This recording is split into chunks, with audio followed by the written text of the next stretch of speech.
A e ke menduar ndonjëherë pse dietarët i sollin Jezusit 3 dhurata kaq të pazakonta: ar, temjan edhe mirë? Në duke thjesht janë 3 objekte, por secila prej tyre shpallte një të vërtetë madhe për Jezusin. Së pari, ar. Ar i jepet një mreti.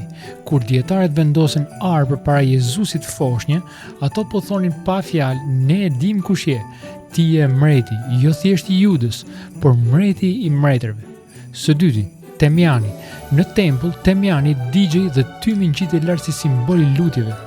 Duke sjell temjan, dietarët po shpallnin: ti je kryepriftyri i madh.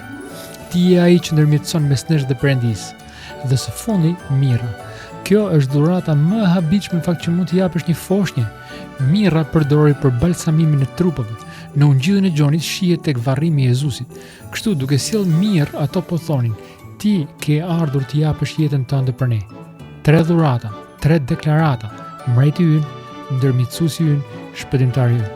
Pyetja është: cila prej këtyre të vërtetave të flet ty më shumë sot? Më shkruaj më poshtë, Zoti të bekoft.